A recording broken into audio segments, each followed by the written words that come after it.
So we are starting with accounting information. Accounting information की अगर हम बात करते हैं तो there are two things which we need to determine in chapter one. एक तो है information which is relating to profit and loss.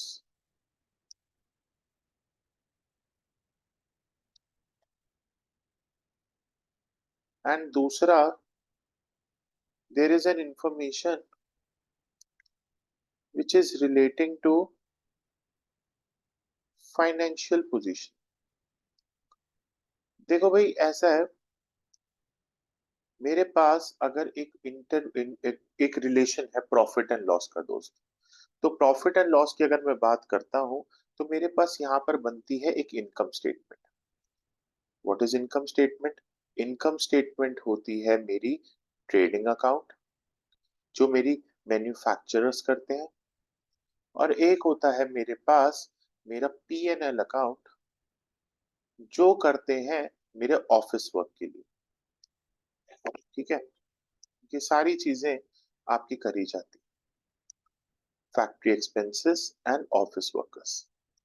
अगर हम फाइनेंशियल पोजीशन की बात करें तो यहाँ पर मेरे पास बैलेंस शीट बनती है. बैलेंस शीट आपको पूरी फाइनेंशियल पोजीशन के बारे में बताता है.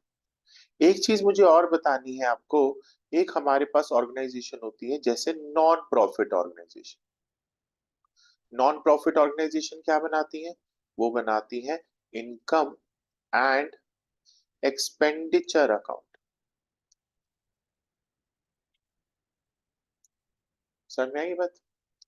यहाँ पर नॉन प्रॉफिट ऑर्गेनाइजेशन जैसे आपका स्कूल हो गया, जैसे आपके कॉलेजेस हो गए, या डिस्पेंसरी हो गए, ये सब नॉन प्रॉफिट ऑर्गेनाइजेशन है. Amity university is a non profit organisation. तो यहाँ पर, हाँ सच में, तो यहाँ पर आपके पास कोई फैक्ट्री, ऑफिस, ये सब ट्रेडिंग अकाउंट, पीएनएल अकाउंट नहीं बनते. वहां पे इनकम एंड एक्सपेंडिचर अकाउंट बनते हैं.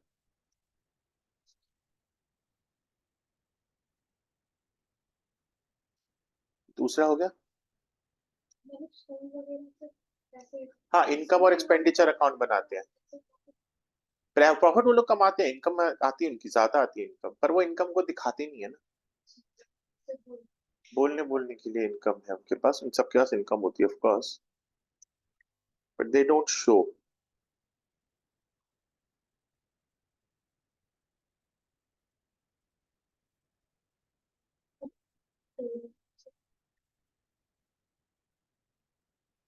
ट्रेडिंग के नीचे प्रॉफिट एंड लॉस अकाउंट.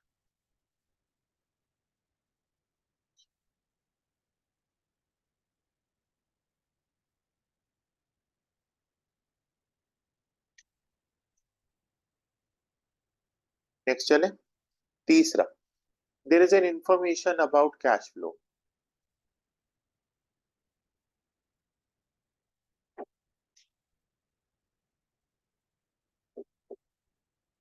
अब इंफॉर्मेशन अबाउट कैश फ्लो क्या बोलता है? ये बताता है inflow and outflow of cash.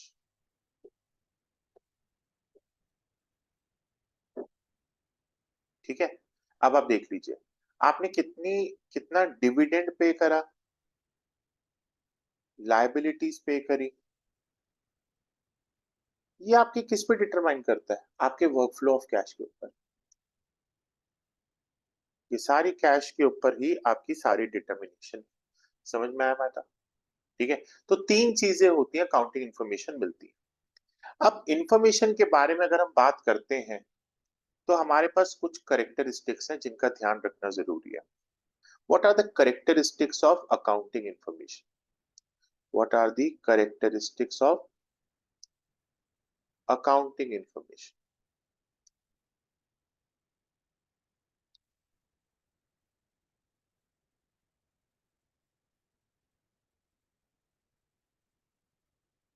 तो मेरा पहला पॉइंट क्या है आपका?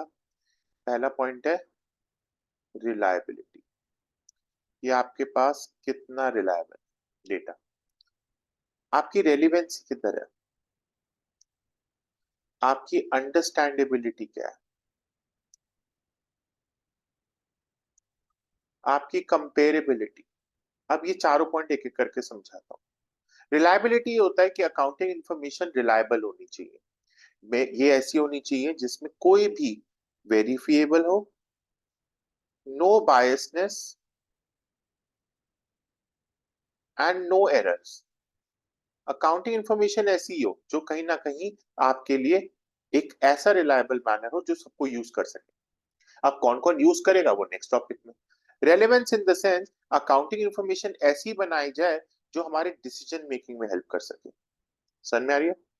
अकाउंटिंग इंफॉर्मेशन ऐसी बनाई जाए जो हमारे डिसीजन मेकिंग में हेल्प कर सके। ऐसा बनाओ कि लेमैन भी आपकी भाषा समझ गए, तो you are able to understand it, you are able to understand it. इतनी अंडरस्टैंडेबिलिटी होनी चाहिए। नेक्स्ट, आपके पास इंटर फर्म कंपैरिजन कर सके और इंट्रा फर्म कंपैरिजन कर सके। इंटर फर्म कंपैरिजन कर सके और इंट्रा फर्म कंपैरिजन कर सके। ये चारों चीजें आपके लिए बहुत ज्यादा इंपॉर्टेंट है। समझ में आ गया? तो RRUC ये मेरा कोड वर्ड है जो इसको लेके चलेगा। ठीक है?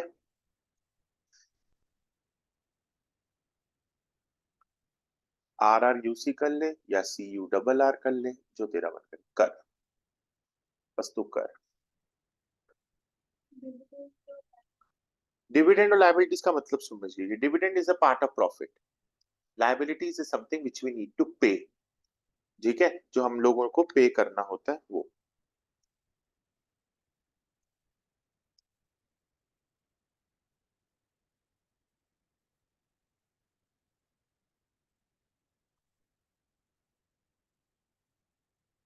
चले आगे।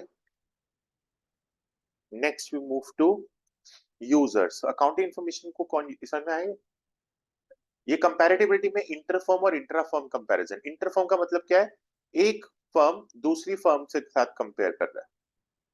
और इंट्रा फर्म क्या हो रहा है? फर्म के जो शेयर होल्डर जो है, एम्प्लॉइज है, मैनेजमेंट है, वही अपने आप का डेटा कंपेयर करें। लाइक फॉर एग्जांपल 1991 से लेकर 2021 में कितना फर्क आ गया कंपनी में, या 2011 से 2021 तक जितनी पुरानी कंपनी है उसका comparison.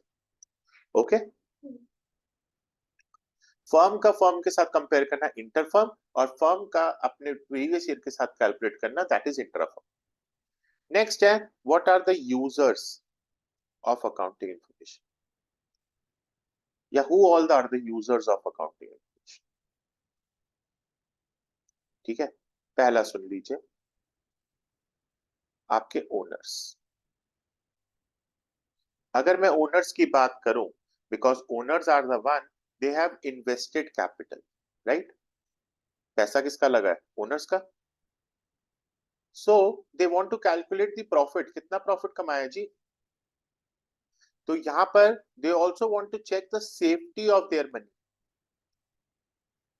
And they wanted the information to decide that they need how much they need to invest more, how much they need to invest more।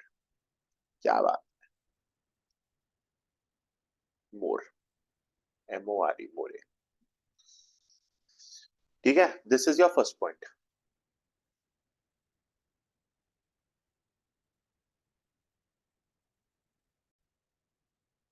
तो now we move to the next part.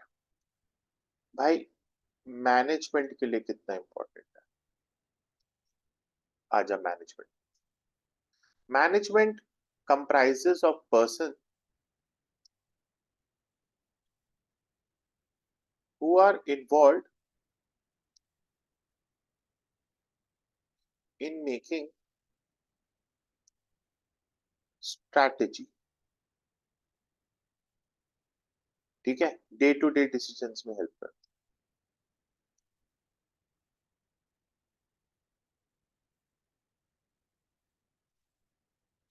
ये आपके decisions को calculate करने में, जैसे आपके selling price, आपकी cost को, आपकी परफॉर्मेंस को चेक करने के लिए, नेक्स्ट आपके इंपॉर्टेंट डिसीजंस लेने में, ये सारी चीजों में आपके मैनेजमेंट कैसे काम करता है ये बताया जाता है। सो मैनेजमेंट ये कौन है? ये दोनों जो ओनर्स और मैनेजमेंट है, ये दोनों के दोनों ना इंटरनल यूजर्स में। कल को अगर इंटरनल यूजर्स के ऊपर क्वेश्चन आ गया तो आपने ओनर्स और मैनेजमेंट के बारे में सब कुछ लिखना है। अब हम चलते हैं एक्सटर्नल यूजर्स में। एक्सटर्नल यूजर्स में ना चार सात लोग होते हैं एक्सटर्नल यूजर्स। पहला है मेरा एम्प्लॉयज एंड वर्कर्स। ठीक है, ये कौन लोग हैं? ये वर्क करते हैं अपने एंटरप्राइज के लिए। ये लोग वेजेस, सैलरीज, बोनस सबको रेम्यूनरेशन के तौर पे लेते हैं। एम्प्लॉयज का मेन काम है बोनस और इंक्रीमेंट पे काम करना, कि क्या हमें बोनस मिलेगा इस कंपनी में, क्या हमें इंक्रीमेंट मिलेगा। ठीक है, तो ये एम्प्लॉयज अकाउंटिंग इंफॉर्मेशन को ये सब जानने के लिए लेते हैं for remuneration and future.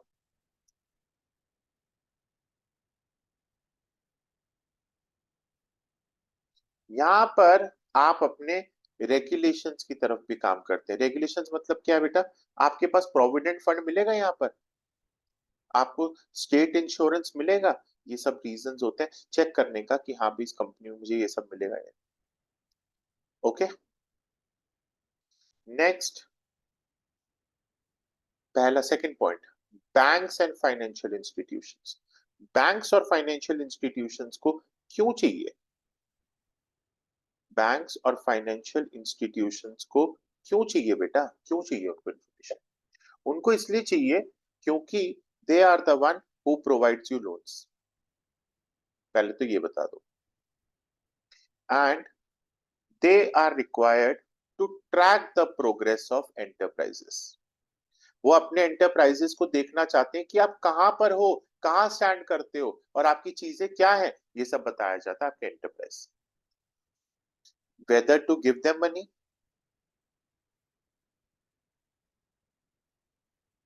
Weather to give them money, enterprise को देना है या नहीं। How much money to be given, how safe is the loan. ये सब चीजें कौन चेक करता है? मेरा बैंक चेक करेगा।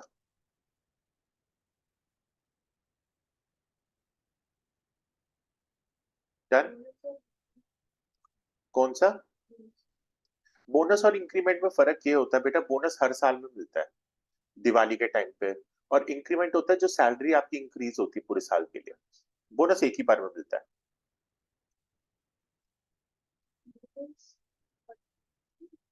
त्योहार में, हाँ भाई, एक साल में एक बार दिवाली मान लेते हैं।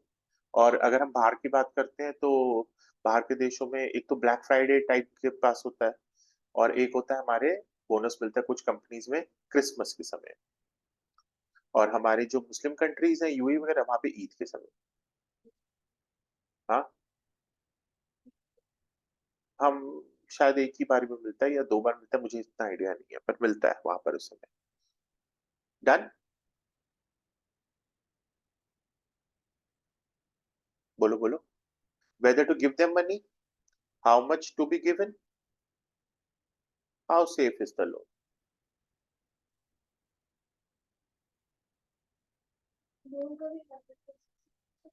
लोन कभी 100% सेफ होते हैं? ऐसा नहीं होता। कि मतलब अगर आप बोलोगे कि हाँ सभी लोन वापस कर देंगे, थोड़ा सा मुश्किल है।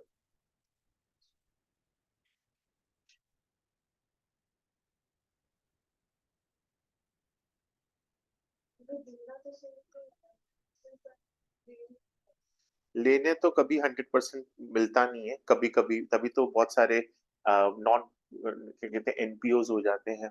एनपीओज मतलब कि नॉन परफॉर्मिंग एसेट्स, एनपीए बोलते हैं उसको basically, NPA non performing assets. ये मतलब वैसे तो बैंक के लिए एसेट्स है ना हम लोग, जिनको लोन दिया जाता है। तो वो नॉन परफॉर्मिंग का मतलब ये हो गया कि they are not giving you the money. हर बैंक को 100% लोन तो वापस मिलता नहीं, पर वो इतना कमा लेते हैं कि वो आगे बढ़ जाए। तभी तो कुछ ना कुछ वो अपने वो रखते हैं, क्या नाम है आपके चीजों को, mortgage, that's the word. Potential investors, ये कौन लोग हैं? जो इन्वेस्ट करना चाहते हैं company, who wants to invest in an enterprise.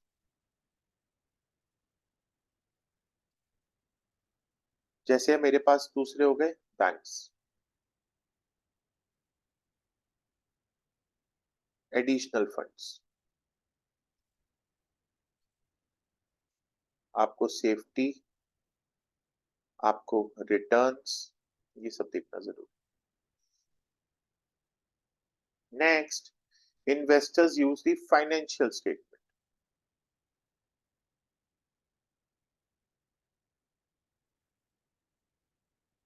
To assess the investment.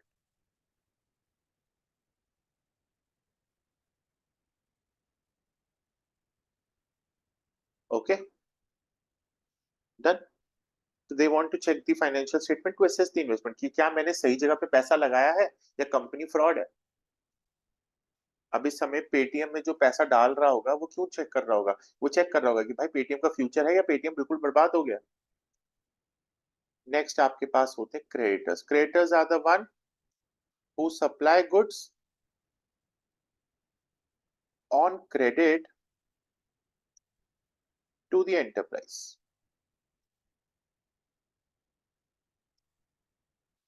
They check your financial position, देख रहे हो, they check your financial position.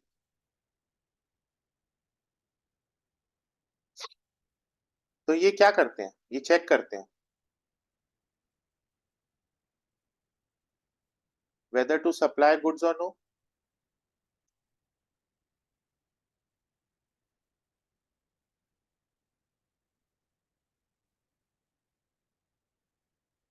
Then they check your paying capacity.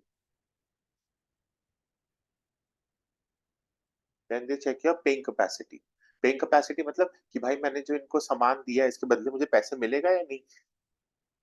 अब समझ में आया paying capacity? तो they check whether to supply goods on credit or no, and they check your paying capacity और ability भी लिख सकते हैं। ओके दोस्त,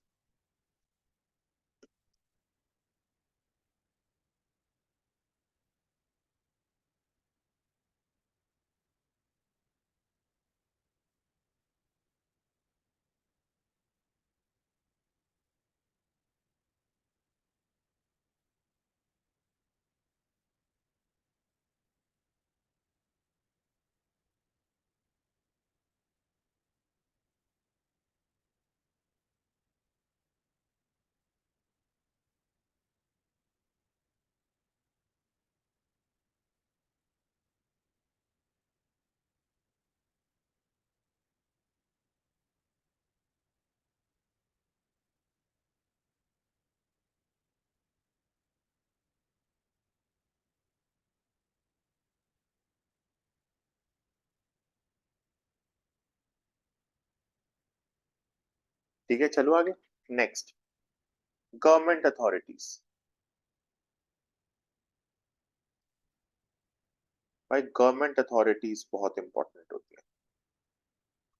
गवर्नमेंट अथॉरिटीज कैसे काम करती हैं? Various government bodies use accounting information to arrive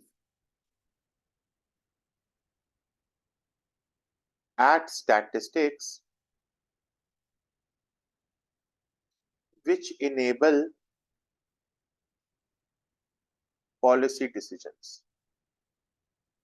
सुन रही है? तो आपकी पॉलिसीज को कैसे लेकर चलते हैं?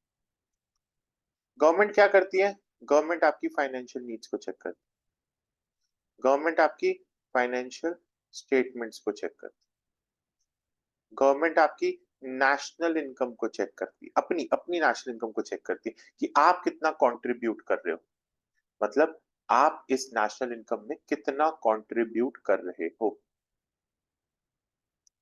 ठीक है, अगर आप अच्छे हो तो आपके लिए अच्छी पॉलिसीज बनाई जाएंगी, अगर आपका कोई फायदा नहीं हो रहा तो कोई फायदा नहीं, कोई कुछ नहीं बनाया जाएगा। लाइक फॉर एग्जांपल, इस समय गवर्नमेंट क्या कर रही है? मैन्युफैक्चरिंग पे ध्यान दे रही है, तो जितने मैन्युफैक्चरर्स हैं, इंडस्ट्रियलिस्ट हैं, उनके लिए पॉलिसीज बना रही है। गवर्नमेंट दूसरा काम क्या करती है? टैक्सेस कितने लेवी करें, लेवी वेरियस टैक्सेस। लेवी का मतलब क्या होता है? कितने टैक्सेस लगाने हैं। ठीक है, टैक्सेस अभी आपने अभी एक रिसेंटली आपने न्यूज देखी होगी, निर्मला सीतारमन जो हमारी फाइनेंस मिनिस्टर है, उनसे किसी ने बोला कि I am a broker and but I'm a broker, my fund is there, I'm investing, but most of the profit is taken by you. How? You charge so much of taxes? You are my sleeping partner. You are not giving me any funds, you are not giving me anything, but at the end of the day most of the profit is taken by you. समझ रहे मेरी बात? जैसे for example अगर मैं 100 रुपए कमाता हूँ तो 50 रुपए आप ले जाते हो उसमें से, क्योंकि आपके इतने सारे टैक्सेस लगा रखे हैं। तो ये यही सरकार करती है, वो आप पे चेक करती है, अगर अच्छा कमा रहे हो तो दो भाई, हमारा भी हिस्सा है।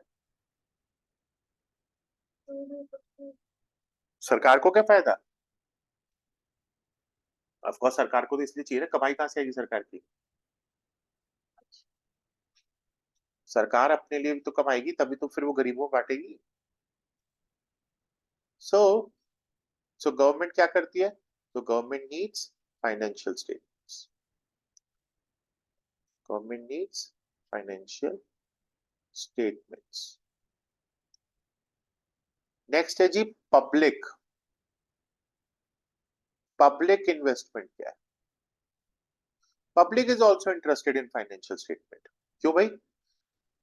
To assess the enterprise, to assess the enterprise contribution to economy, to assess the enterprise contribution to economy। जैसे आप कितने सोशल रिस्पॉन्सिबिलिटी की तरह काम कर रहे हो, सीएसआर कितना है, कॉर्पोरेट सोशल रिस्पॉन्सिबिलिटी। आपको फाइनेंशियल इंफॉर्मेशन भी तो देखनी है, एफआई, आपको फाइनेंशियल इंफॉर्मेशन भी तो देखनी है, ताकि आप अवेयर हो सके उसकी मैनेजमेंट के थ्रू।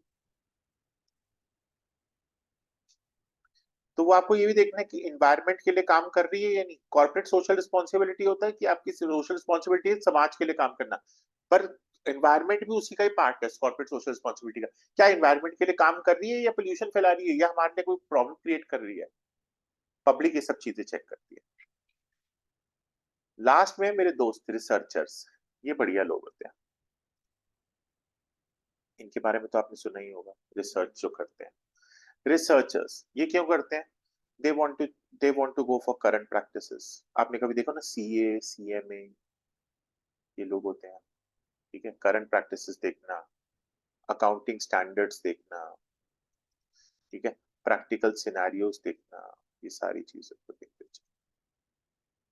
थैंक यू, खत्म। इसके बाद है मेरा last topic, that is systems of accounting. So now we are going to talk about system of accounting.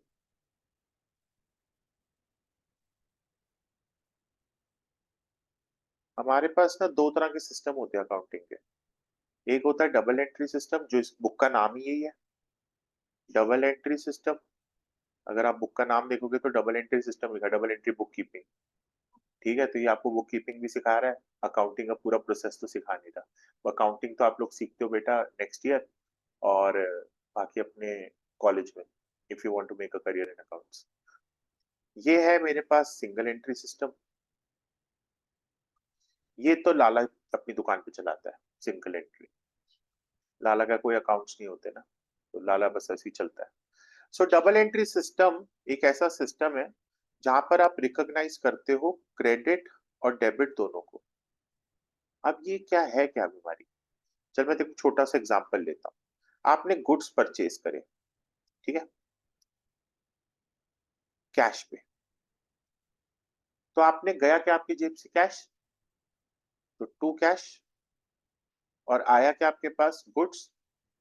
और गुड्स क्या होते हैं, मेरे एक्सपेंस है, तो इसी वजह से ये मेरा परचेज अकाउंट। वैसे अगर देखा जाए तो मैं आपको एक चीज बताऊंगा कि अभी तीन तरह के रूल होते हैं हमारे पास। एक होता है रियल अकाउंट, एक होता है पर्सनल अकाउंट, और एक होता है नॉमिनल अकाउंट। तो रियल अकाउंट होता है debit what comes in, credit what goes out.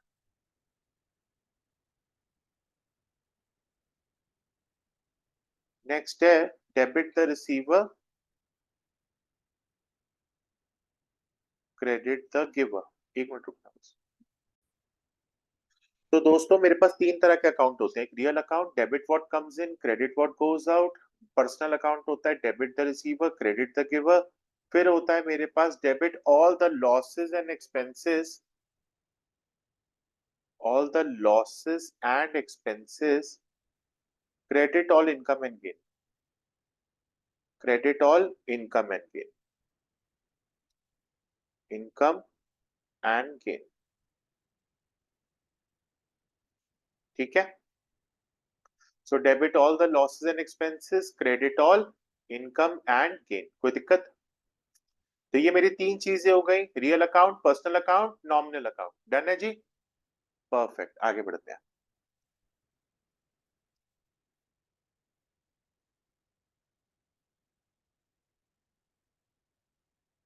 मेरे पास अब जो यहां पर बना, ये क्या था? मेरा परचेज अकाउंट। अब तू बोलेगी सर आपको कैसे पता परचेज अकाउंट मेरा नॉमिनल है? ये भाई बताऊंगा, ये मेरा ही काम है ना पढ़ाना। तो ये आगे जाके पढ़ेंगे कि कौन सा नॉमिनल होता है, कौन सा रियल होता है, कौन सा पर्सनल होता है। और जो कैश होता है वो तेरा रियल अकाउंट है। अब तो ये देख, एक तरफ तेरा परचेज यानी तेरा नॉमिनल अकाउंट। नॉमिनल अकाउंट का रूल क्या बोलता था?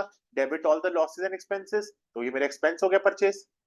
और क्रेडिट व्हाट गोज आउट, ये रियल अकाउंट का रूल। ठीक है, तो ये तेरा टू हो गया कैश अकाउंट। तो purchases account to cash account. बहुत बढ़िया, वेरी गुड। समझ में आ गई है? नेक्स्ट आगे बढ़े।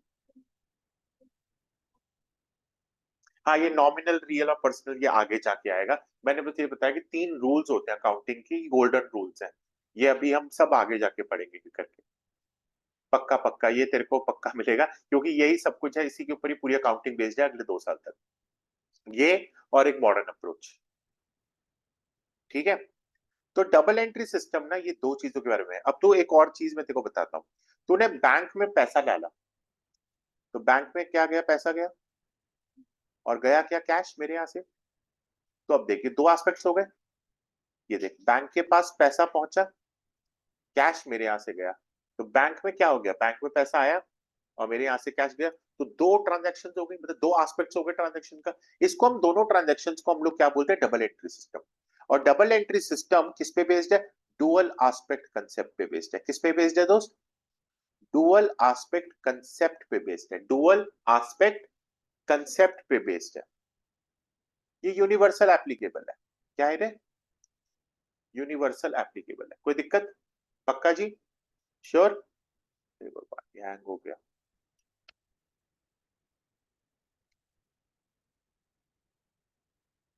आगे बढ़ते हैं। तो डुअल एस्पेक्ट कंसेप्ट 1 मार्कर का क्वेश्चन आएगा इसमें।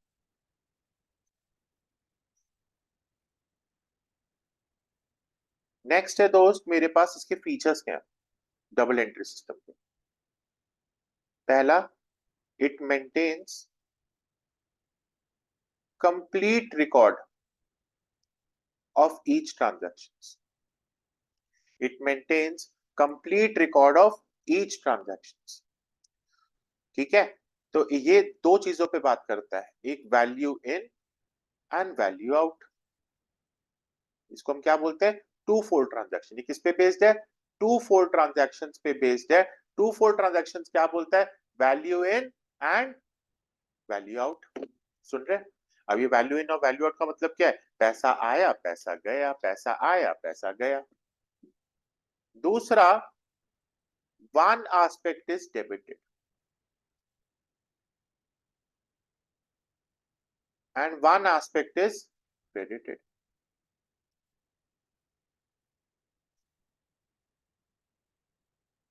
ठीक है, और एक चीज का हमेशा ध्यान रखना डबल एंट्री में, all debit must be equal to all credit. All debit must be equal to all credit. ठीक है दोस्त? पक्का? जितना मैंने बैंक में डिपॉजिट किया था उतना ही कैश आपको लिखना है, ये नहीं एक्स्ट्रा लिख रहे हो अलग अलग। Okay? Okay. Two four transaction का तो value in and value out, पैसा गया, पैसा आया। नेक्स्ट भाई, इसकी स्टेजेस याद रखियो। देखो याद है, देखो मैंने एक चीज समझाई थी, RCSAI।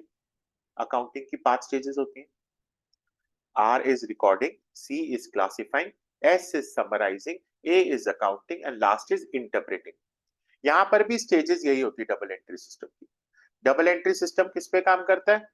सबसे पहले रिकॉर्डिंग दी ट्रांजैक्शन,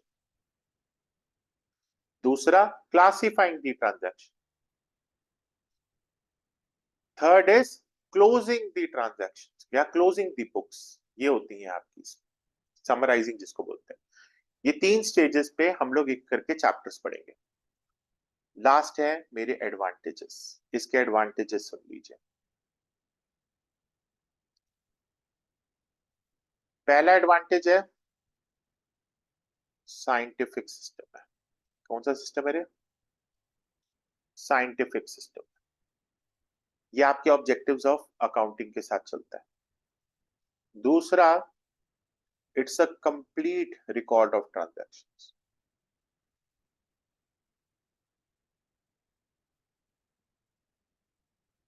यहाँ पे दोनों की साइड्स रिकॉर्डेड है. Arithmetical accuracy is insured. तो यहाँ पे क्या हो रखा है? यहाँ पर आप ट्रायल बैलेंस वगैरह बनाते हैं. अब ट्रायल बैलेंस क्या होता है? अब देख, सबसे पहली स्टेज होती है जर्नल की. जर्नल्स बनते हैं. जर्नल बनते हैं जहाँ पे रिकॉर्ड होती है ट्रांजैक्शन. फिर आपकी क्लासिफिकेशन होती है जहां पर आपके पास क्या होता है बेटा? लेजर बनते हैं. और लेजर के बाद जो साइड्स मैच होती है, credit side is equal to debit side, that is known as trial balance. हाँ देख, सबसे पहले ये मेरे पास है bank account to cash account. ये जो था बेटा, ये तेरा जर्नल. ये तेरा क्या था? Journal entry. इसको क्या बोलते हैं बेटा? Journal entry. अब देख, लेजर क्या होता है? बैंक अकाउंट के अंदर एक ट्रांजैक्शन होगी टू कैश अकाउंट, और कैश के अंदर अलग ट्रांजैक्शन होगी बाय बैंक अकाउंट. भाई यही तो हो रहा है, क्योंकि हम अलग अलग क्लासिफाई कर रहे हैं. राइट. लास्ट में ट्रायल बैलेंस बनता है. ट्रायल बैलेंस का मतलब होता है जहां पर ये डेबिट साइड है, ये क्रेडिट साइड है. ये डेबिट साइड है, ये क्रेडिट साइड है. अब डेबिट साइड को देख, अगर जो बैंक की ट्रांजैक्शन थी उसमें बैंक में ट्रायल बैलेंस में क्या लिखेंगे? डेबिट साइड 5,000 फॉर एग्जांपल, और कैश में क्रेडिट साइड में लिखेंगे 5,000. क्या ये दोनों इक्वल हो गए? हाँ, ये दोनों साइड इक्वल हो गए ना. Debit side is equal to credit side. तो इसीलिए ट्रायल बैलेंस इज परफेक्ट. समझी? परफेक्ट है जी. नेक्स्ट आएगा. नेक्स्ट है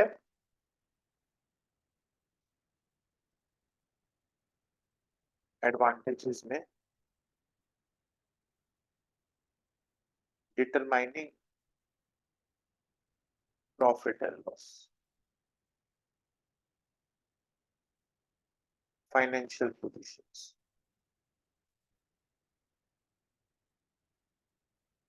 details for the purpose of control. अब ये क्या है purpose of control? Purpose of control कहता है हर एक इंफॉर्मेशन के बारे में हमें हर एक चीज बताता है. कंपैरेटिव स्टडी करता है जी. Comparative study is possible. Comparative study करते हैं. Lest, it helps in decision making. Helps in decision making. Next, अपने फ्रॉड्स को और मिस एप्रोप्रिएशन को, कहां पर आपके कौन से अकाउंट में गलती हो रही है, इन सब में जानने में भी हेल्प करते हैं.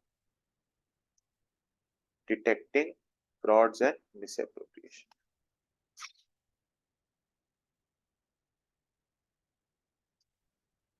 कंपैरेटिव स्टडी मतलब आप एक फर्म को दूसरी फर्म के साथ कंपेयर कर सकते हो. हर एक ईयर को दूसरी ईयर के साथ कंपेयर कर सकते हो. ये सारी चीजों का आप लोग ध्यान रख सकते हो.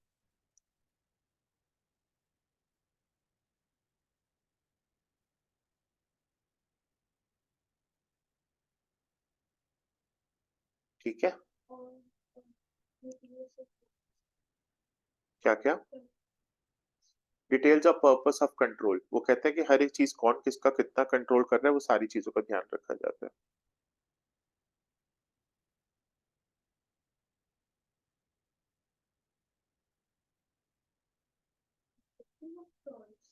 हाँ जी।